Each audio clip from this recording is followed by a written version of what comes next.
It is good to see you again here in Lessons in Leadership, and remember, it starts with you. So what follows is my one-on-one interview with one of the most accomplished people I know.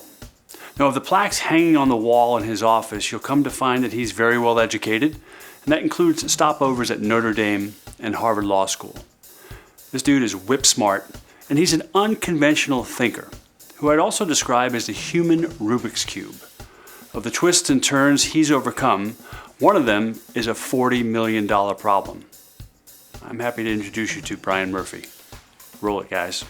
3, 2, 1. I'm not movie star good looking. I will never be skinny. I will never be tall, and I'll never be cool. That's who I am, and I think it works.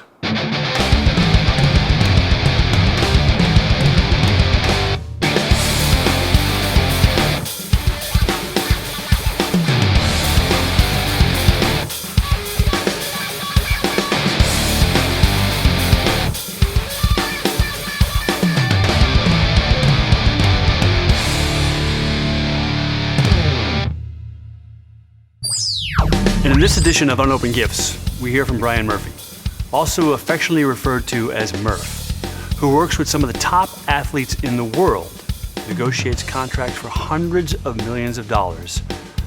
He'll share with what I would say is humility. He is the preeminent sports agent of Athletes First and president of the same firm. Of the many jewels or the gifts or the lessons that come from Brian, one that really jumps out to me after participating in this last clip was trust. And that trust is in your own motives. If you understand your motives, if you believe in yourself, if you have a purpose and a vision and you're committed to it, you can overcome most anything in your life.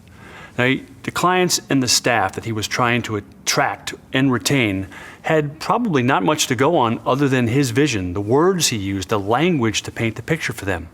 And interesting enough, he was able to attract incredible talent because, whether it's staff or whether it's athletes, everyone wants to be on a winning team, and perhaps even those athletes love the choice of being on a second winning team, those they played for and being part of Athletes First. That's proved itself time and time again. What Brian also shares is what you focus on expands. The things you think about come about. So when those obstacles presented themselves, Brian's got an amazing gift to shift, to think about possibility. What could we do here? What's available to us? Who can I speak to? As opposed to, it's game over. Because as we see time and time again with Brian, there's always another move to make on the chessboard. Brian's all in. And there's something to be said about being all in. When you're 110% focused, at least on your 50%, you can do amazing things with what you can control. What we can't control is the outcome. If we let that go, that will be what it will be, and focus on what we can do, use our gifts, amazing things can happen. No one's going to go through life without trials and tribulations. No one's going through life without obstacles. No one's going to go through life never, being sad or never being saying, how did this happen? And as I tell a lot of people, if you go a few days, a few weeks, a month or two without making a mistake or without failing, then you're not really playing the game. You need to go play a different game, or you need to play at a different court. If you're at basketball court 1 and you've won 7 games in a row, it's time to move to basketball court 2. Because you're not learning, you're not progressing, you're not really doing anything. You're just being a bunch of 3-year-olds at basketball, And so everyone's going to have those trials. Everyone's going to have those tribulations. And we can't control that. But what we can control, and what's completely in our willpower, is how we react to that, how we think about it, how we process it, and how we respond to it. And I think that's where really the positive self-talk is. Every crisis, every obstacle is an opportunity. And you truly can learn from it, and you can truly overcome it one way or the other, but only if you believe that, and only if you look at it as an opportunity. And again, so many things have happened to me in my life, along the way, whether it's personal or professional, where I think a lot of people would just fold their cards and say, I'm done, it's over.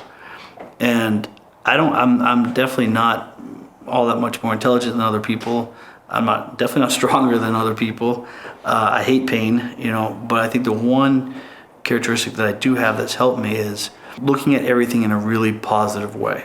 Okay, so X happened, which is terrible, but we can turn X into a positive, or we can learn from X and make our lives better going on. That's the only way I know how to react to adversity, because the other choice is to say, is to dwell upon, this is terrible, this is horrible, this sucks. And then moving forward, because you have a negative state of mind, everything's going to be bad, everything's going to be negative, and you're just perpetuating the negative as opposed to taking a right turn and trying to get positive things out of it. And I think one thing that people at Athletes First always say is whenever we get bad news with a client, like I'll give you a great example. We got fired by a client about a year and a half ago, 20 months ago. It was a client that everyone really liked. He's about to do a big contract. It was a big blow to Athletes First, and it's something that should never happened.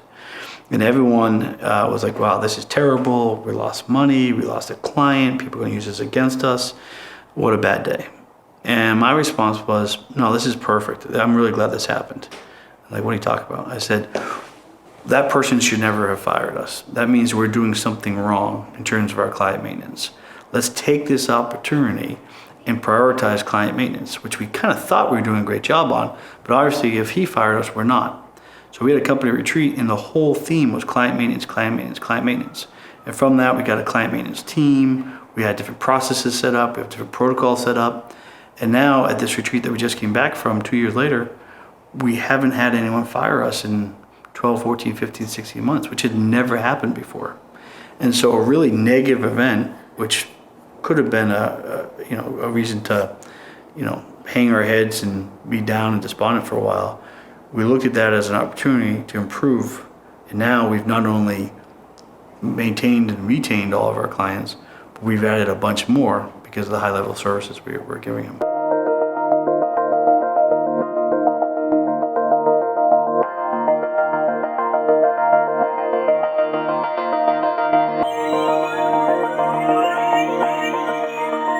A lot of things have gone wrong in life, and I think it is important to fail a lot as long as you respond properly. And I think my response to failure and to adversity probably is like any other skill. It got better the more I failed. And so I think it's important that it's like I said, it's like any other skill. You have to be willing to take the risk, and you have to be willing to fail, and you have to be willing to do it again and fail and do it again. Every time you do it again, you're doing it a little bit better because you learn from your prior failure. And so I think that characteristic is, I think everyone has it, but you just have to be willing to fail and get back on the horse. Because if you're just willing to fail and not try again, you're never learning something. You're just bouncing from failure to failure, failure, failure, failure. But if you're willing to get back on the horse, then you'll become a better rider every time you get back on. And so I think it's probably a skill that, unfortunately, I've sharpened, mastered just through multiple failures and getting back on, And I think the getting back on part, as you could probably relate to, that's just the Irish stubbornness in me. I'm just going to get back on that horse. Now, before the break, we heard from Brian the importance of failure. That sounds kind of funny. His point, fail fast, move on. But the key in that is to capture the lesson. What have you learned from the setback? What can you do that's transformative to take that lesson and use it as a force for good in your life? Now, Brian also gives us the benefit of what I would call the delineation between decision and choice. When faced with decision, we have multiple options to consider before we pick. When we face a choice, we may have multiple options, but we may decide to do something completely different that's not in front of us. Brian gives us the power of choice. He's able to see, to invent a new possibility that wasn't in front of him until he started to look for opportunities instead of obstacles. Now, Brian will kid and say that, he's mastered, or he has a PhD in failure, or we'd like to say a PhD in FAIL. And as he and I have been together, we used to kid about it. He said, I had a PhD in DUMB until I learned to take the gift and the setback and use it as a force for good in my life. That's made all the difference in being able to overcome this lawsuit, some personal setbacks, some family challenges, and to pursue the things I want to do in my life. Learn the lessons, fail frequently, and move on.